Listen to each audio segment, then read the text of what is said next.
ఇప్పుడు కొన్ని మూఢనమ్మకాలు ఉన్నాయి సార్. అందులో కొన్ని క్వశ్చన్స్ ఉన్నాయి నా దగ్గర. ఇప్పుడు ఉప్పు చేతికి ఇవ్వచ్చా? ఉమ్. మంచి క్వశ్చన్ అమ్మ. ఈ కాలానికి తగ్గట్టుగానే అడిగారు. బాగా చాలా మంది కూడా ఉప్పు చేతికిస్తే ఏదో దానం ఇచ్చినట్టు, దానివల్ల వాళ్ళ నెగిటివ్ ఎనర్జీ మనకు వచ్చినట్టు భావిస్తూ ఉంటారు. అది దాంట్లో నిజం ఉందా లేదా మనకు కొంచెం పెద్దగా ఇట్లాంటివన్నిటికీ కూడా మనము చిన్నగా లోతుగా ఆలోచన చేస్తే అర్థమైపోతుందమ్మా. ఇప్పుడు మనం ఉప్పు ఎక్కడి నుంచి తీసుకొస్తామండి? అసలు మనమైనా కూడా ఒక షాప్ దగ్గర నుంచి వాడు ఇస్తేనే మనం తీసుకొని వచ్చి మనం వాడుకుంటాం. అంటే ఇప్పుడు ఉప్పు మనం కూరలలో కలిపే మనం తింటాము. అంటే ఇప్పుడు వాడికి ఉన్నటువంటివన్నీ నెగిటివ్ అన్నీ మనకు వస్తాయనే. చేతికి ఇస్తేనే అంత తప్పు అన్నప్పుడు మరి కూరలలో వేయటం ఎంత తప్పు చెప్పండి? ఇప్పుడు చేతికిస్తేనే మహా తప్పు, చేతికిస్తేనే దోషం. మరి వాడు ఇచ్చింది మనము చేతికి తీసుకొని చేతిలో నుంచి కూరలలో కలుపుకొని మనం తింటున్నాం కదా. మరి దానికి ఏం లాజిక్ ఉన్నది? చేతికి ఇవ్వటం తప్పే లేదు, చేతికే ఇవ్వాలి. చేతికి ఇట్లా బట్టి తీసుకో అంటే అది అగౌరవపరిచినట్టు కదా. ఉప్పు చేతికి ఇవ్వటం వల్ల దోషం ఏమీ లేదు. కొంతమంది ఏదో మీకు చెప్పి దాని మీద ఏదో ఉప్పు చేతికి ఇవ్వడం దోషం అయితే మనం తినడమే తప్పు, దాన్ని యూజ్ చేయడమే తప్పు, ఒకరి నుంచి తెచ్చుకోవడమే తప్పు అట్లా అంటే. కాబట్టి ఉప్పు చేతికి ఇవ్వడం తప్పేమీ లేదు, చేతికి ఇవ్వవచ్చు. ఇప్పుడు మనకు హారతి ఉంటది కదా, దీపం వెలిగించడం, అంటే అగ్గిపుల్లతో వెలిగిస్తాం కదా, అట్లా వెలిగించవచ్చా సార్? మరి ఎట్లా వెలిగిస్తారమ్మా? మరి ఇప్పుడు చాలా మంది ఏం చేస్తుంటారంటే అగరవత్తితో వెలిగిస్తుంటారు. మరి అగరవత్తి దేనితో వెలిగిస్తారు? అగ్గిపెట్టెతోటే కదా. మరి ఎట్లా వెలిగించాలి? మనకేమైనా శక్తులు ఉన్నాయా? ఇట్లా చూడంగానే దీపం వెలిగి శక్తులు లేవు కదా. అంటే డైరెక్ట్ గా వెలిగించవచ్చా అని? అవునమ్మా. ఇప్పుడు మీరు ఏది వెలిగించినా అగ్గిపెట్టె ద్వారానే వెళ్ళాలి కదా. మీరు అగరబత్తి వెలిగించినా, ఇంకొక వత్తి తీసుకొని దాన్ని తీసుకొని వెళ్ళి దీపం వెలిగించినా కూడా అగ్గిపెట్టె పరికరం లేకుండా మీరు వెలిగించలేరు కదా. మరి డైరెక్ట్ అదే దీపాన్ని అగ్గిపెట్టెతో వెలిగిస్తే అయిపోతుంది, దాంట్లో దోషం ఏముంది? మీ భావన బట్టి ఉంటుంది. అంటే చాలా మంది దీనికి చెప్పేది ఏంటంటే సిగరెట్ కూడా అగ్గిపెట్టెతో వెలిగిస్తారు, సో వెలిగించకూడదని వాళ్ళ భావన. మన వాడు దాన్ని ఆ రకంగా యూజ్ చేసుకుంటాడు. మనం అగ్గిపెట్టని చక్కగా దీపం వెలిగించుకోవడానికి వాడాలి. దాన్ని అగరబత్తితో పెట్టి అదొక గంట టైం వేస్ట్ అమ్మా. మీరు దీపాన్ని వెలిగించి అగరబత్తికి పెట్టడం, అది వెలగటం, అది వెలిగిన తర్వాత ఒక అర్ధగంట టైం దీనికి పోతుంది, ఏమీ లేదు. అయితే దీపం ఎట్లా వెలిగించాలనేటువంటి శ్లోకం ఉంది. సాధ్యం త్రివర్తి సంయుక్తం వన్హినా యోజితం ప్రియం. త్రివర్తి సంయుక్తం 3 వత్తులు ఉండాలని చెప్తుంది. త్రివర్తి సంయుక్తం 3 చిన్న చిన్న వత్తులను ఒకటి చేయాలి. వన్హినా యోజితం ప్రియం, అగ్నితోటే వెలిగించాలి. మరి అగ్ని ఎట్లా వస్తుంది? ఇప్పుడు అగ్గిపెట్టతోటే కదా. మరి కాబట్టి ఇవన్నీ మూఢనమ్మకాలు, ఇవన్నీ తీసేయాలి. అట్లా వెలిగించకపోతే తప్పేమో అని వాళ్ళు అంటూ ఉంటారు, ఎవరో చుట్టుపక్కల వాళ్ళు పట్టించుకోవద్దు.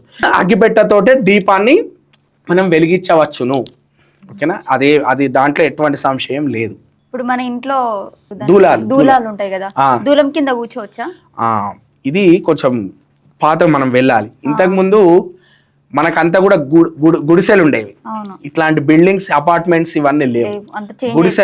గుడిసెలు కట్టుకోవటము, గుడారాలు కట్టుకోవటం, ఇవన్నీ కూడా అంటే గట్టిగా గాలి వీస్తే అవన్నీ వెళ్ళిపోయాయి. సో దూలం కింద కూర్చున్నాం అనుకోండి, ముందుగా మరణించేది ఎవరు? అది బడంగానే దూలం కింద కూర్చున్నటువంటి వాళ్ళే.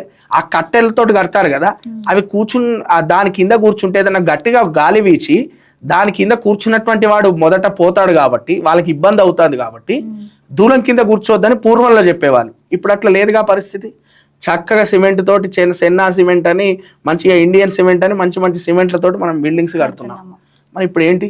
సైన్స్ కూడా ఆలోచన చేయాలి కదా. మరి ఇప్పుడు ఏంటి అవసరం వాటితో? మరి ఇంకోటి కూడా రావచ్చు. మరి లైట్లు ఉన్నాయి కదా అయ్యగారు, మీరు దీపం దగ్గర మరి ఎందుకు వెలిగించాలని రావచ్చు. భగవంతుడికి దీపం కావాలి, నీకు లైట్ ఓకే, భగవంతుడి దగ్గర దీపం ఉండాలి. ఇక్కడ నీకు మనిషికే కదా అవసరం. మనిషి దూరం కింద ఉండటం వల్ల జరిగేది ఇది. ఇంతకుముందేమో గాలిలు వీల్చి అవన్నీ నీ మీద పడేవి కాబట్టి నువ్వు పక్కకు వెళ్ళిపోవాల్సి వచ్చేది. ఇప్పుడు చక్కగా ఉన్నావు కాబట్టి నువ్వు దూరం కింద కూర్చోకపోయినా తప్పేం లేదు. శాస్త్రీయత కొంచెం ఆలోచన చేయాలంతే. ఇప్పుడు మనకు టెంకాయలు కొడతాం కదా దేవునికి, ఆ కొబ్బరికాయలు కూడా అడ్డంగా కొడితే, నిలువు కొడితే మంచిదా, అడ్డంగా కొడితే మంచిదా, లేకపోతే పువ్వు వస్తే మంచిదా, ఖరాబ్ అయితే మంచిదా అనేది ఉంటది కదా. ఒకటి నేను చెప్తానమ్మా, కొట్టేది మన చేతిలో ఉండదు.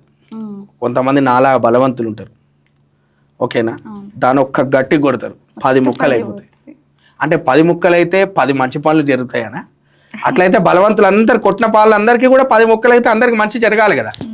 సెకండ్, ఎవరన్నా పాడైపోవాలని కొబ్బరికాయ కొంటారా? లేదు, ఎవరు కొనరు, అందరు మంచిగా ఉండాలనే కొంటారు. పాడైపోవాలని ఎవరు కొనరు. అది ఏమవుతుందంటే బాగా కొని బాగా తన దగ్గర పెట్టుకొని చాలా రోజులు నీళ్లు నిల్వ ఉండడం వల్ల లోపల పాడైపోతుంది.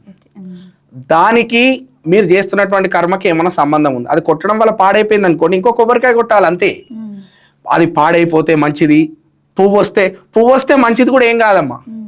పువ్వు వచ్చినా ఏదో శుభం జరుగుతుందని, పాడైపోతే మంచి జరుగుతుందని, పాడైపోతే చెడు జరుగుతుందని, నిలువ బలిగితే శుభకార్యం జరుగుతుందని, అడ్డంగా బలిగితే చెడు, ఇవన్నీ ఏమి లేవు. కొబ్బరికాయని ఎట్లా చూడాలి మనము? ఒక నివేదన వస్తువులాగా చూడాలి అంతవరకు. కొబ్బరికాయ కొట్టి స్వామి తిను స్వామి అని ఒక నివేదన వస్తువుల, దాంతో శుభకార్యాలకి లింక్ ఏందండి? ఇప్పుడు అందరు పూజలు మానేసి కొబ్బరికాయలు కొట్టచ్చుగా. మరి ఒక 100 కొబ్బరికాయలు కొట్టి ఈ వ్రతాదులు ఇవన్నీ బంద్ చేసి నాకు మంచి జరగాలి అని కొబ్బరికాయలు కొట్టుకుంటూ కూర్చోవచ్చు కదా. కాబట్టి అట్లాంటివి ఏమి లేవు. కొబ్బరికాయ శాస్త్రాన్ని అసలే నమ్మద్దు. ఎట్లా కొట్టినా ఎట్లా ఉన్నా అదంతా మీ బలప్రయోగం ద్వారా జరుగుతుంది. మీరు ఎట్లా కొడితే అట్లా బలుగుతుంది. అది భగవంతుడికి నివేదన చేయడం వరకే. దాంట్లో పువ్వు వచ్చినా ఏం మంచిది కాదు, చెడిపోయినా చెడ్డది కాదు. ఓకేనా? ఇది గమనించాలి.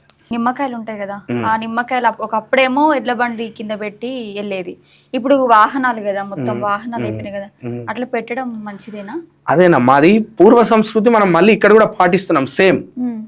పూర్వం కూడా ఎడ్ల బండికి చక్రాలకు వాటి కూడా నిమ్మకాయలు దొక్కిచ్చేది కాబట్టి మనం దాన్ని ఇంకా ఫాలో అవుతున్నాం. ఎడ్ల బండికి ఎందుకు నిమ్మకాయలు దొక్కించాలి అంటే ఆ ఎడ్ల బండ్ల రసము ఏదైతే ఉంటుందో అది కాళ్ళకు ఉండి క్రిమి కీటకాలు ఆ పశువులకి తగలకుండా నిమ్మకాయలు దొక్కిచ్చేది. ఆ నిమ్మకాయలు తొక్కించడం వల్ల అది ఉపయోగం. ఆ నిమ్మకాయలు తొక్కుకుంటూ వెళ్ళటం ద్వారా ఏవైతే పశువులు నిమ్మకాయలు తొక్కుకుంటూ వెళ్తాయో ఆ నిమ్మకాయల రసం ఏదైతే ఉంటుందో వాటి కాళ్ళకు అంటుకొని చిన్న చితక పురుగులు ఇవన్నీ వాటికి తగలకుండా చేసేవాళ్ళు. బండ్లకి ఎందుకు? బండ్లకు అవసరం లేదు. దిష్టిలాగా తీస్తారు కదా సార్. దిష్టిలాగా ఎవరు తీయరు, నిమ్మకాయలు పెట్టి తొక్కిస్తారు. అవును. గుమ్మడికాయతో దిష్టి తీస్తారు, కొబ్బరికాయతో దిష్టి తీస్తారు, నిమ్మకాయతో దిష్టి తీయరు. బండ్లకి చెప్తున్నా. గృహానికైతే మీరు అన్నట్టు నిమ్మకాయ షాప్స్ కి ఇప్పుడు కొంచెం నార్మల్ గా తీసి బయటికి పడేస్తారు కదా, అట్లా బండికి అవసరం లేదంటున్నా. బండికి మనం తీస్తే ఒకవేళ తీస్తే కొబ్బరికాయతో దిష్టి తీయాలి. మనం నిమ్మకాయ తొక్కిచ్చే విషయం చెప్తున్నా.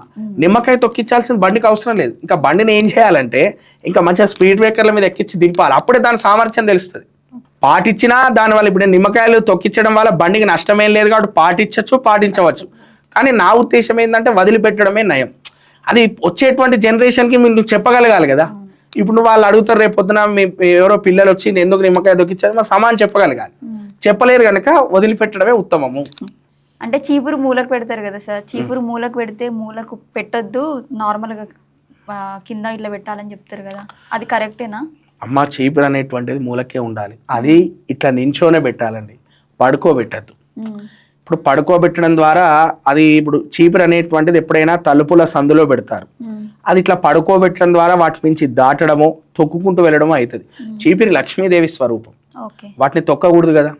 అది ఇట్లా నిలబెడితేనే దాని జోలికి ఎవరు వెళ్ళరు. అది శుభ్రం చేసుకొని మళ్ళీ అక్కడ పెట్టేస్తాం.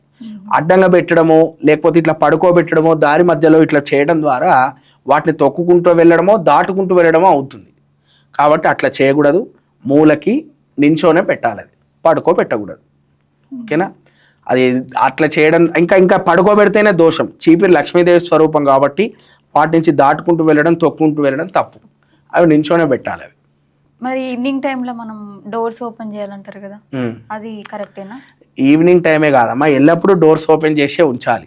ప్రత్యేకంగా ఈవినింగ్ టైంలో డోర్స్ ఓపెన్ చేస్తే లక్ష్మీదేవత లోపలికి వస్తుందని అంటారు కదా, అది నీకు లక్ష్మీదేవి లోపల రావాలనుకుంటే డోర్స్ ఓపెన్ చేసినా వస్తుంది, క్లోజ్ చేసినా వస్తుంది. అట్లేం లేదు. ఎల్లప్పుడు కూడా నువ్వు ముందుగా అసలు అట్ల సిస్టమ్ కాదు. ముందుగా తలుపులు తెరిచి ఇంట్లో స్నానం చేయటం, దీపారాధన చేయాలి. అప్పటి నుంచి రాత్రి వరకు తెరిచే ఉంచాలి. ప్రత్యేకంగా సాయంత్రం ఓపెన్ చేయటము, సాయంత్రం ఓపెన్ చేస్తే లక్ష్మీదేవి రావటం అనేటువంటిది లేదు. ఇప్పుడు మన ఇంట్లో అశుభ కార్యం జరుగుతుంది కదా సార్, జరిగినప్పుడు పసుపు నీళ్ళు చల్లుకుంటాం కదా ఇంట్లో, అది సైన్సా లేకపోతే మన శాస్త్రీయమా? అయితే మనకు మనిషికి జాతాశౌచం మృతాశౌచం అని 2 ఉంటాయండి. జాతాశౌచం అంటేనేమో పుట్టినప్పుడు వచ్చేది, మృతాశౌచం అంటేనేమో చనిపోయినప్పుడు వచ్చేది. అదైనా ఇదైనా 10 రోజులు ఉంటాయి.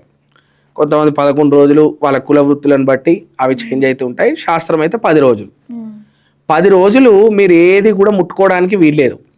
ఇంట్లో పూజలు చేయడానికి వీల్లేదు, ఇంట్లో ఏదన్నా పూజా వస్తువులు తేవడానికి వీల్లేదు, ఏది వీల్లేదు. కాబట్టి 10వ రోజు అయిన తర్వాత పసుపు అనేటువంటిది నెగిటివ్ ఎనర్జీని తీసేసేది, అంటే బ్యాక్టీరియా ఇవన్నీ కూడా తీసేసేటువంటిది పసుపు అన్నమాట. పసుపుకు ఆ గుణం ఉంది. అందుకని మీరు లేవగానే మొత్తం 10వ రోజు అన్ని శుభ్రం చేసుకున్న తర్వాత పసుపు నీళ్ళు చల్లితే ఎక్కడన్నా నెగిటివ్ ఎనర్జీ ఉన్నా, చిన్న చిన్న బ్యాక్టీరియా ఉన్నా ఈ పసుపు నీళ్ళు చల్లడం ద్వారా పోతాయని పసుపు నీళ్ళు చల్లమంటారు. శాస్త్రీయమే అది, సైన్స్తో కూడినటువంటి దైవత్వం. తప్పేం కాదు, ఖచ్చితంగా పసుపు నీళ్ళు చల్లాలి. ఇప్పుడు ఎవరైనా దూరం నుంచి వచ్చారు, ఎక్కడన్నా ముట్టుకోకుండా చావుల నుంచి వచ్చారనుకో, వాళ్ళ మీద కూడా పసుపు నీళ్ళు చల్లుతారు. ఎందుకంటే అక్కడ ఉన్నటువంటి ఎటువంటి బ్యాక్టీరియా ఈ ఇంట్లోకి రాకూడదని పసుపు నీళ్ళు చల్లుతారనమాట. పసుపులో ఆ గుణం ఉంది పసుపుకి, అందుకని పసుపు నీళ్ళు చల్లాలి, ఖచ్చితంగా చల్లాలి. Thank you sir. ఈ మూఢనమ్మకాల గురించి చాలా క్లియర్ అయిపోయింది. అంటే ఇంకా లేకపోతే మేము ఇంకా అదే కొనసాగించే వాళ్ళం కావచ్చు. ఇప్పటి వరకు మాకు తెలియని విషయాలన్నీ తెలియజేసినందుకు థ్యాంక్ యూ. లాస్ట్ టైం కూడా మీరు చాలా విషయాలు మాకు చెప్పారు. ఇంకా నెక్స్ట్ టాపిక్ తోటి మళ్ళీ కలుద్దాం. Thank you for watching Telugu భక్తి కనెక్ట్స్. నమస్తే.